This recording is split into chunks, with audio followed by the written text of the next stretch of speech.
Episode 15 की शुरुआत में गैन सॉन्ग के घर आया हुआ था। वो वहाँ से जाने ही वाला था, तभी सॉन्ग उससे कहता है तुम इतनी जल्दी जा रहे हो। तो गैन उससे कहता है मैं नहीं चाहता कि तुम्हारे डैड यहाँ आ जाएं और हम दोनों को साथ में देखकर शॉक्ड रह जाएं। सॉन्ग कहता है तुम बिल्कुल चिंता मत करो, इस बार मैं डैड को हमारे बारे में सब कुछ बता दूंगा, क्योंकि कल का कुछ पता नहीं होता। अब नट और उसकी माँ को ही देख लो। मैं डैड को हमारे रिश्ते के बारे में बता दूंगा इससे पहले कि बहुत देर हो जाए। ऐसा कहकर वो गैन को किस कर लेता है। तभी उसके डैड वहाँ आ जाते हैं।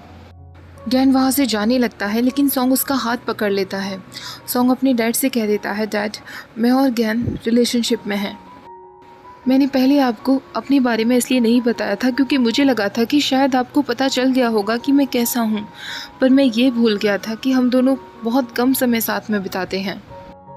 मैं गैन से सच में बहुत प्यार करता हूँ डैड। मुझे माफ़ कर दीजिए कि मैं आपको वो फैमिली नहीं दे सकता जिसका आपने सपना देखा था। मैं आपको ग्रैंड चिल्ड्रन नहीं दे सकता, लेकिन मैं आपको सब सच बता देना चाहता था क्योंकि आपने ही कहा था कि हमें एक दूसरे के साथ ऑनेस्ट रहना चाहिए। नेक्स्ट सीन में हम देखते हैं गैन अपने घर पहुँच गया था और वो सॉन्ग से कह रहा था तुम ठीक हो ना। तुम्हारे डैड उस वक्त कुछ नहीं कह पाए क्योंकि वो शॉक्ड रह गए होंगे। सॉन्ग कहता है हाँ मैं जानता हूँ, लेकिन मुझे पूरा विश्वास है कि डैड तुम्हें भी उतना ही पसंद करने लगेंगे जैसे कि मैं करता हूँ। तभी सॉन्ग का डैड वहाँ आता है। वो उससे कहता है मुझे माफ़ कर दो सॉन्ग, मैंने बचपन से ही कभी भी तुम्हें इतनी अटेंशन नहीं दी जितनी मुझे तुम्हें देनी चाहिए थी, लेकिन अब मैं जान गया हूँ कि तुम कौन हो, पर फिर भी मुझे थोड़ी समय की ज़रूरत है। क्या तुम मुझे थोड़ा समय दोगे? सॉन्ग उसे गले लगा लेता है। तभी पुलिस ऑफिसर को पता चलता है कि मिस चिंग यानी कि जो LRD प्रोजेक्ट की ओनर थी वो बैंकॉक गई है टान को विज़िट करने के लिए। जान चिंग से कहती है तुम यहाँ तक आई हो सिर्फ टान को विज़िट करने के लिए, क्या तुम्हें इसकी इतनी परवाह है? चिंग कहती है तुम्हारा हस्बैंड यानी कि मेरा एम्प्लॉय मुसीबत में है तो मैं उसकी मदद के लिए पूरी तरीके से तैयार हूँ, लेकिन कुछ लोग हैं जो अभी भी मुसीबत खड़ी कर रहे हैं। वो लोग जो चियांग माई में टान के घर को विज़िट करने गए थे। जान कहती है उनका तो मैं ज़रूर कुछ ना कुछ करूँगी, क्योंकि मुझे भी ऐसे लोग पसंद नहीं जो मेरे रास्ते में आते हैं। नट तोफू को लंच पर लेकर आता है। तोफू कहता है हम घर पर ही लंच कर सकते थे ना, फिर माँ भी हमें ज्वाइन कर पाती। नट कहता है मैंने तुम्हें स्पेशल ट्रिप पर ले जाने का प्लान किया था, पर वो तो अभी पॉसिबल नहीं है, पर कम से कम मैं तुम्हें लंच पर तो ला सकता हूँ ना। और मैंने माँ को ये सब के बारे में बता दिया है, उन्होंने ही कहा था कि मुझे तुम्हें लेकर जाना चाहिए।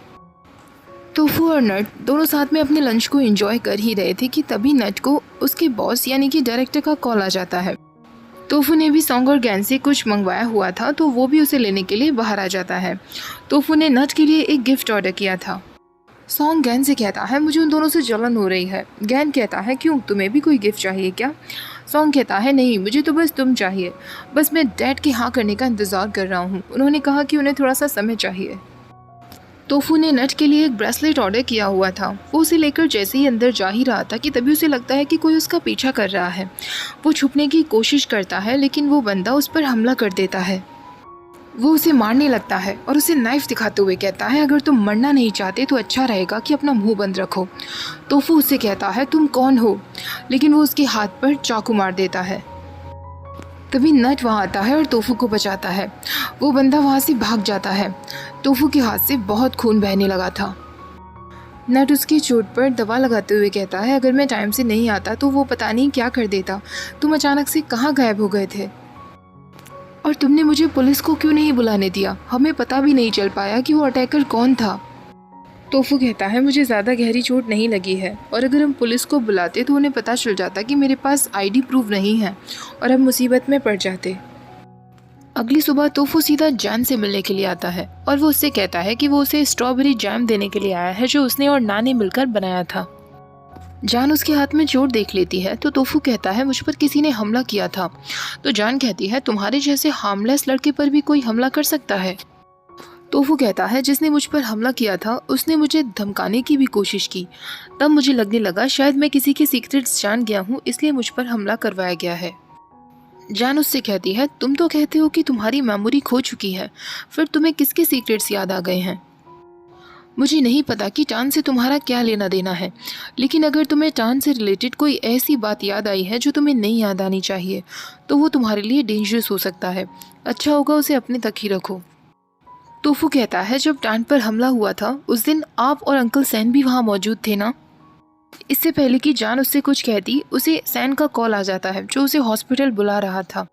उसे टान से रिलेटेड कोई बातें करनी थी। तभी तोफू कहता है मैं भी टान को विजिट करना चाहता हूँ। हॉस्पिटल पहुंचने के बाद डॉक्टर्स कहते हैं हमें टान के ब्रेन में काफ़ी सारा पस मिला हुआ है जिसकी हमें अभी के अभी सर्जरी करनी होगी। अगर उसे नहीं निकाला गया तो उसकी जान भी जा सकती है। तभी सैन कहता है टान जब चांग माई में एडमिट था तो वहाँ के डॉक्टर्स ने ऐसा कुछ नहीं कहा था, वो लोग क्यों नहीं देख पाए। डॉक्टर्स कहते हैं हो सकता है उसे ये अभी कुछ दिनों पहले ही हुआ हो। हमें पता चला कि उसे फीवर था, हमने सिटी स्कैन किया तो तुरंत हमें वो प्रॉब्लम डिटेक्ट हो गई। जान कहती है क्या सर्जरी के बाद मेरे नेफ्यू को होश आ सकता है। डॉक्टर्स कहते हैं उसका होश में आना या ना आना उसकी ब्रेन के ऊपर डिपेंड करता है क्योंकि उसका ब्रेन पूरी तरीके से डेड है। लेकिन अगर ये सर्जरी नहीं की गई तो वो इसी हालत में मर भी सकता है। तभी चिंग वहाँ आकर कहती है आप सर्जरी कीजिए, जो भी खर्चा होगा वो मैं पे करूँगी। मैं चाहती हूँ कि टान बिल्कुल सेफ हो जाए। बाहर आने के बाद सैन चिंग से कहता है तुम्हें मेरी मदद की कोई ज़रूरत नहीं है, मैं खुद ये सब देख लूँगा। मुझे पता है तुम मेरे या टान की मदद के लिए नहीं बल्कि अपने टीआरडी प्रोजेक्ट के लिए यहाँ आई हो। चिंग उससे कहती है अपना दिमाग ज़्यादा चलाने से अच्छा है कि तुम टीआरडी प्रोजेक्ट पर ध्यान दो, तुम भी उसमें एक मैनेजर हो। चिंग वहाँ से जाने लगती है तभी तोफू वहाँ आता है। तोफू टान की कंडीशन के बारे में पूछता है तो सैन उससे कह देता है टान की सर्जरी करनी होगी। सैन उससे पूछता है तुम यहाँ क्या कर रहे हो। तोफू कहता है मैं मिस जान को कुछ देने के लिए गया था, जब आपका कॉल आया तो मैं वहीं था। मैं टान को विजिट करना चाहता था इसलिए यहाँ आ गया। सैन उसके हाथ में चोट देख लेता है और उससे पूछता है कि ये सब कैसे हुआ। तोफू उससे कहता है कि ये बस एक छोटा सा एक्सीडेंट था और वहाँ से चला जाता है। तोफू के जाने के बाद सैन जान से कहता है कहीं इसमें तुम्हारा हाथ तो नहीं है। तो जान उससे कहती है सारी गलतियाँ मैं नहीं करती, ये मैंने नहीं किया। सैन तोफू को अपने साथ चलने के लिए कहता है और उससे कहता है कि मुझे भी ना को विजिट करना था। सैन और तोफू साथ में घर आ जाते हैं। वो देखते हैं कि ना वहाँ सोई हुई थी और पास ही में वही ब्लैंकेट रखा था। सैन वो देखकर कहता है ये ब्लैंकेट मैंने ना को गिफ्ट में दिया था, लेकिन सिममिन ने उसे यूज़ नहीं करने दिया जब से उसे मुझ पे और ना पर शक होने लगा। जिस दिन वो मरा था उस दिन भी मुझे बहुत अच्छे से याद है। तोफू कहता है अंकल सिप की जब डेथ हुई थी तब आप यहीं थे। सैन उसे बताता है मैं काफ़ी समय बाद चियांग माई से लौटा था, हमेशा की तरह मैं नट और ना को विजिट करने के लिए गया था। फ्लैशबैक में दिखाया जाता है सिबमिन उस दिन बहुत बीमार चल रहा था और उसने वही ब्लैंकेट ओढ़ा हुआ था। जब उसे पता चला कि सैन वहाँ आया हुआ है तो उसने जल्दबाजी में काफ़ी सारी दवाइयाँ खा ली जिससे वो कैसे भी नीचे जा सके और देख सके कि कहीं सैन फिर से ना से मिलने के लिए तो नहीं आया है। सिब ने उस दिन गलती से वो दवाइयाँ खा ली थी जिन दवाइयों से उसे एलर्जी थी। उस दिन वो बीमार भी था जिस वजह से उन दवाइयों ने उस पर रिएक्शन कर दिया और वो वहीं की वहीं बेहोश हो गया। ना उसकी हालत देखकर बुरी तरह घबरा गई थी, लेकिन इससे पहले कि मैं एम्बुलेंस को कॉल कर पाता सिममिन की डेथ हो चुकी थी। तब से ना हमेशा खुद को सिममिन की मौत का जिम्मेदार मानती रही। उसे नहीं पता था कि सिममिन को उन दवाइयों से एलर्जी है, वरना वो कभी उन्हें घर में नहीं लेकर आती। फ्लैशबैक ख़त्म होता है। सिममिन तोफू से कहता है ना को आराम करना चाहिए, अब मैं चलता हूँ। तभी नट भी वहाँ आ जाता है। सिममिन के जाने के बाद नट तोफू से कहता है तुम टान को रेगुलरली विजिट कर रहे हो, ये सिर्फ उसकी बीमारी की वजह से नहीं है ना, कोई और बात है जो तुम्हारे दिमाग में है। अंकल सैन और जान से रिलेटेड कोई बात है ना, तुमने मुझे क्यों नहीं बताया। तोफू कहता है क्योंकि मैं बहुत सस्पिशियस था, मुझे अभी भी नहीं लग रहा कि अंकल सैन जैसे इंसान किसी को हर्ट कर सकते हैं, वो भी उसको जो उनका खुद का फैमिली मेम्बर है। नट कहता है काश यही सच निकले कि उन्होंने कुछ ना किया हो, मैं ऑलरेडी माँ को लेकर बहुत टेंशन में हूँ। तोफू कहता है तुम अंकल सैन को बहुत पसंद करते हो ना। नट कहता है अंकल सैन ने हमेशा मेरा और माँ का ख्याल रखा है। मुझे आज भी याद है जब मुझे पता चला था कि डैड अब नहीं रहे तो मुझे ज़्यादा कुछ फ़र्क नहीं पड़ा था। मैं हॉस्टल रहकर अपनी पढ़ाई कर रहा था। जब मुझे डैड के बारे में पता चला तो मैं हॉस्पिटल आया। मैंने माँ से पूछा कि ये सब कैसे हुआ, पर उन्होंने मुझे कुछ नहीं बताया, वो बस रो रही थी। बाद में अंकल सैन से मुझे पता चला कि उन्होंने गलत ड्रग्स ले लिए थे। हालांकि मुझे ये सब बहुत अजीब लगा था। डैड को हमेशा से पता था कि उन्हें किन ड्रग्स से एलर्जीज़ है, वो कभी ऐसा नहीं करते। मॉम को भी पता था। डैड के जाने के बाद मैं फिर से अपनी पढ़ाई के लिए हॉस्टल चला गया। अगर मुझे पता होता कि मॉम बीमार हैं तो मैं उनके पास ही रुक जाता, तो शायद उनकी कंडीशन इतनी ख़राब नहीं होती। दूसरी तरफ टान की ब्रेन सर्जरी चल रही थी, जिसमें डॉक्टर को टान के ब्रेन से लकड़ी का एक छोटा सा टुकड़ा मिलता है। सर्जरी के बाद डॉक्टर्स कहते हैं हमने टान के ब्रेन से काफ़ी हद तक पस निकाल दिया है। अब वो कब तक जागेगा ये तो उसकी ब्रेन की रिकवरी पर डिपेंड करता है, लेकिन मुझे पता चल गया है कि उसके दिमाग में पस किस वजह से था। तभी पुलिस ऑफिसर वहाँ आकर कहता है डॉक्टर आप सारी बात पहले मुझे बताइए, मैं इस केस का इंचार्ज हूँ। कुछ समय बाद ऑफिसर डॉक्टर से बात करने के बाद जब बाहर निकल रहा होता है, अचानक उस पर कोई गोली चला देता है। गैन और सॉन्ग वहीं मौजूद थे तो वो ये सब देख लेते हैं। वो तुरंत उसे हॉस्पिटल लेकर जाते हैं। तभी प्रिव वहाँ आकर कहती है अंकल को अचानक क्या हुआ, 10 मिनट पहले ही तो उन्होंने डॉक्टर से बातें की थी। सॉन्ग कहता है किसी ने उन पर गोली चलाई है, लेकिन हॉस्पिटल के बाहर ऐसा क्यों हुआ? डैड ने डॉक्टर से क्या बातें की थी? तो प्रिव कहती है डॉक्टर ने उन्हें बताया था कि टान के ब्रेन में उन्हें कोई लकड़ी का टुकड़ा मिला है। पहले जिसने भी सर्जरी की थी उनसे ज़रूर कोई ना कोई गलती हुई है, इसलिए वो इसे नहीं देख पाए। तोफू कहता है कहीं वो लकड़ी का टुकड़ा उसी वास का तो नहीं था जिसके बारे में मैंने पुलिस ऑफिसर को बताया था। टोफू नट को बताता है मैंने सॉन्ग के डैड को एक लकड़ी के टुकड़े के बारे में बताया था जो मुझे कैक्टस प्लांट के पास मिला था टान के घर में। मुझे लगा कि उससे उन्हें केस में हेल्प मिल सकती है। नट कहता है तुमने मुझे क्यों नहीं बताया, क्या तुम्हें लगता है कि अंकल सैन और जान का इसमें हाथ हो सकता है? तोफू कहता है मैं श्योर नहीं हूँ, लेकिन मैंने तुम्हें एक और बात नहीं बताई नट। कल जब मुझ पर हमला हुआ था तो इस इंसान ने मुझे धमकी दी थी कि मैं अपना मुंह बंद रखूँ। सैन और जान उन सबकी बातें सुन रहे थे। तभी नट कहता है ऐसे लोग जो इतने बोल्ड हैं, जिन्हें किसी का डर नहीं है, कहीं ये टीआरडी के लोग ही तो नहीं? जान और सैन वहाँ से जाने लगते हैं तो जान सैन से कहती है अब ये बात क्लियर हो चुकी है कि तुम्हारी वजह से टान कोमा में नहीं है, फिर तुम क्यों सारी बात पुलिस को नहीं बता देते और अपना नाम ये सब से हटवा लेते? सैन उससे कहता है तुम ये सब से दूर रहो, मैं सब कुछ हैंडल कर लूँगा। अब वो चिंग के पास जाता है और उससे कहता है एक हमला तुम्हारे लिए काफ़ी नहीं था जो अब तुमने एक पुलिस ऑफिसर पर हमला करवा दिया। चिंग कहती है मैंने तुमसे कहा था कि मामला ख़त्म हो जाना चाहिए, पर तुमने टान को यहाँ ट्रांसफ़र करवा दिया, पुलिस को और अलर्ट कर दिया।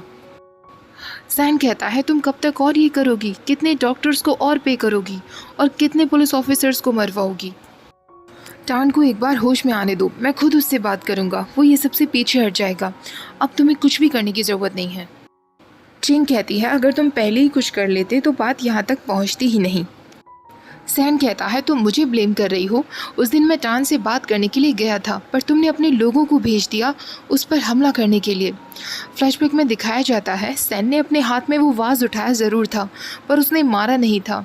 उससे पहले ही चिंग के भेजे हुए लोग वहाँ पहुँच गए थे और उन्होंने टान को घायल कर दिया था। चिंग के लोगों ने टान और उसके अंकल की बातों की रिकॉर्डिंग कर ली थी और वो उसे दिखाते हुए कहते हैं अगर तुमने इस अटैक के बारे में किसी को भी बताया तो ये रिकॉर्डिंग पुलिस को दे दी जाएगी और सारा इल्ज़ाम तुम पर आएगा। फ्लैशबैक ख़त्म होता है। चिंग कहती है मुझे पता था कि तुम कुछ नहीं कर पाओगे, इसलिए मुझे अपने लोगों को भेजना पड़ा, लेकिन शर्म की बात है कि वो भी एक बार में उसे नहीं मार पाए। फ्लैशबैक में दिखाया जाता है चिंग के लोगों ने टान को घायल किया था, लेकिन टान अभी भी ज़िंदा था, वो उन सब पर हमला कर रहा था, तो उन्होंने उस पर फिर से हमला किया और उसे रेल की पटरियों पर छोड़ दिया। चिंग कहती है तुम भोले बनने का नाटक कर रहे हो, अपने नेफ्यू की परवाह जताने की कोशिश कर रहे हो, पर सच तो ये है कि तुम खुद चाहते थे कि वो मर जाए, वरना तुमने उसे उस दिन वास से डराया नहीं होता। टान को तुम्हारा सच पता चल गया था। क्यों ना अब सबको बता दिया जाए कि तुम्हारा सच क्या है, और तुम्हारी वाइफ को भी। जान भी वहीं खड़ी थी और उन सब की बातें सुन रही थी। जान कहती है क्या किया है मेरे हस्बैंड ने, तुमने उसे फंसाया है। चिंग कहती है क्या तुम्हें लगता है कि तुम्हारा हस्बैंड बहुत इनोसेंट है? फ्लैशबैक में दिखाया जाता है सैन टान से बात करने के लिए आया था और उसे कुछ मनी दे रहा था जिससे वो पीछे हट जाए। टान उससे कहता है आप ये मनी वापस लौटा दीजिए और कह देना अपनी बॉस से चाहे कुछ भी हो जाए मैं पीछे नहीं हटूंगा। मैं आपकी तरह जस्टिस के आगे मनी नहीं चुनूंगा, लेकिन मैं समझ सकता हूँ जो इंसान अपने ही फैमिली मेम्बर की, अपनी भाई की जान ले सकता है तो वो कुछ भी कर सकता है। आपको क्या लगा था कि कभी किसी को पता नहीं चलेगा? 2 साल पहले मैं आपके नेफ्यू नट से मिलने गया था, लेकिन वो वहाँ नहीं था। पर मैं नट की माँ से मिला। क्या आपको पता है कि ऐसे लोग जो मेंटली सिक होते हैं वो मेंटली केपेबल लोगों से ज़्यादा जल्दी सच बोल देते हैं। उन्होंने अनजाने में मुझे काफ़ी सारी बातें बता दी क्योंकि उन्हें बहुत गिल्टी फील हो रहा था अपने हस्बैंड की मौत का। आपने जेलसी में आकर अपने भाई को मार डाला और उस लेडी को पागल बना दिया जिससे आप प्यार करते थे। चान को जब ये सारी बातें पता चलती हैं तो वो सैन से कहती है, तो तुमने ही सिमिन को मारा था, तुम एक मर्डरर हो। तुमने उसे ना के लिए मारा ना, जिससे तुम और ना साथ हो सको। सैन कहता है, मैं नहीं चाहता था कि वो ना को और ज़्यादा हर्ट करे, उसने ना का जीना मुश्किल कर दिया था। जैन कहती है, ये बात अब सबको पता चल चुकी है, मुझे, टान को, तुम्हारे बॉस को और शायद तोफू को भी। मुझे लगता है तोफू को सब पता है। ना सो रही थी तभी अचानक खुंचाए उससे वो ब्लैंकेट खींच कर ले जाता है। तोफू और नट भी तभी वहाँ पहुँच जाते हैं। वो ब्लैंकेट तोफू को मदद के लिए पुकारने लगता है तो तोफू तुरंत खुंचाए से वो ब्लैंकेट छुड़ाने के लिए पहुँच जाता है। वो ब्लैंकेट कहती है, तुमने मेरी जान बचा ली, वरना मुझे बिल्कुल ऐसा फील हो रहा था जैसा मुझे तब फील हुआ था जब मिस्टर सिमिन मरे थे। तोफू कहता है, क्या तुम्हें पता है उस दिन क्या हुआ था जब मिस्टर सिमिन मरे थे? वो ब्लैंकेट कहती है, हाँ मुझे याद है, सिमिन उस दिन बहुत बीमार थे। मिस ना ने मुझे तब निकाला था और उन पर कवर कर दिया था, लेकिन जब उन्हें पता चला कि मिस्टर सेन वहाँ आए हुए हैं, उन्होंने अचानक मुझे नीचे फेंक दिया और मेरे ऊपर चढ़कर चले गए। जब वो नीचे चले गए उसके बाद मैंने मिस्टर सैन और सिमिन की आर्ग्यूमेंट की आवाज़ सुनी। मिस ना उन्हें रोकने की कोशिश कर रही थी। उसके बाद मिस्टर सैन ऊपर आए थे सिमिन की दवा लेने के लिए, क्योंकि वो दवा ख़त्म हो चुकी थी तो मिस्टर सैन ने अपने आप से कोई दवा उस बोतल में डाल दी। तोफू कहता है, इसका मतलब मिस्टर सैन ने दवाइयों को बदला था। उन्होंने मुझसे कहा था कि मिस ना को नहीं पता था कि मिस्टर सिमिन को उन दवाइयों से एलर्जी थी, लेकिन नट ने कहा कि मिस ना को सब पता था। इसका मतलब मिस्टर सैन ने मुझसे झूठ कहा। तभी तोफू को स्टोर रूम में एक और आवाज़ सुनाई देती है। वो नट के बैग की आवाज़ थी जो वहीं पर रखा हुआ था।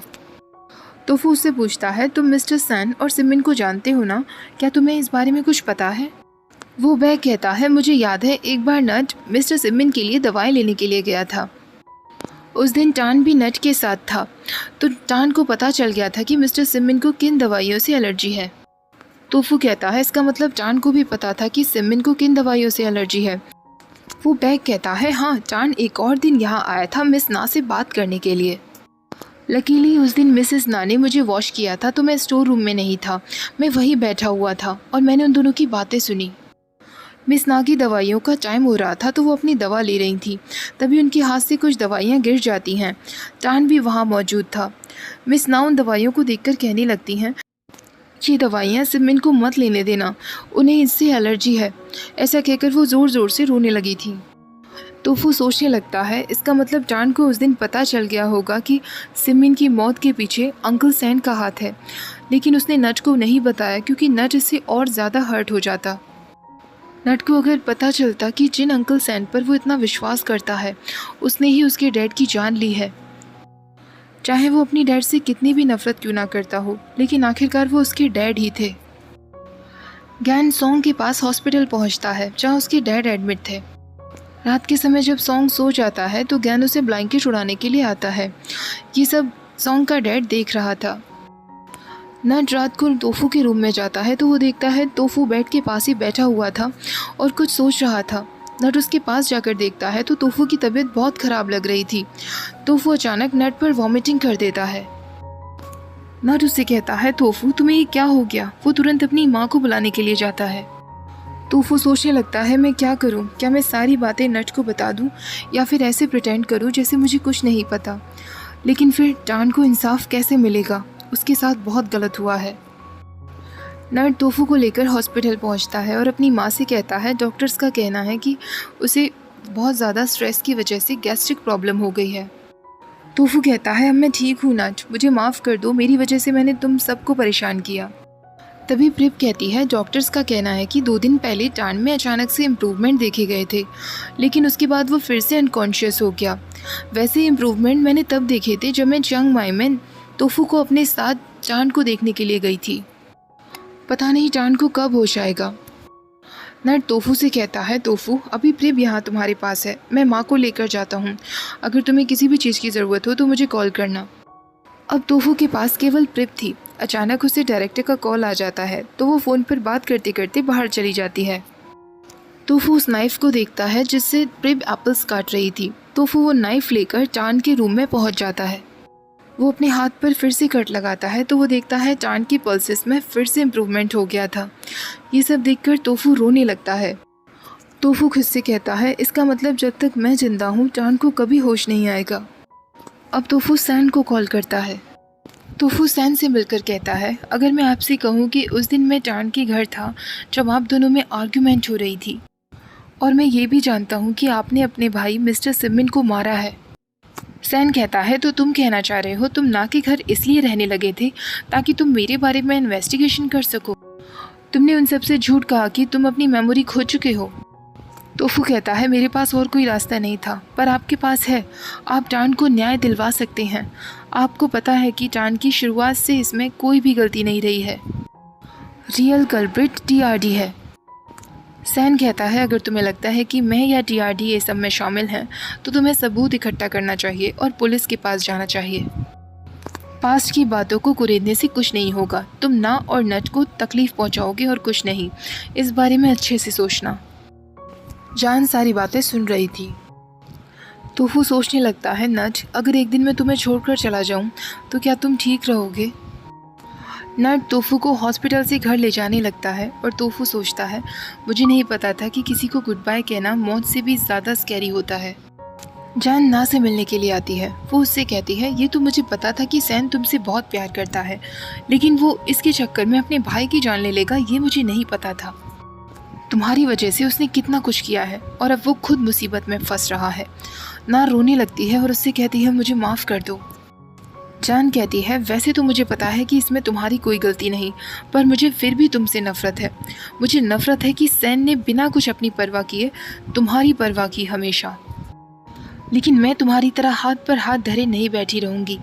अगर सैन तुम्हारे लिए किसी की जान ले सकता है तो मैं भी ऐसा कर सकती हूँ। घर आकर नट तोफू से कहता है, मैं तुम्हें ट्रिप पर ले जाना चाहता हूँ।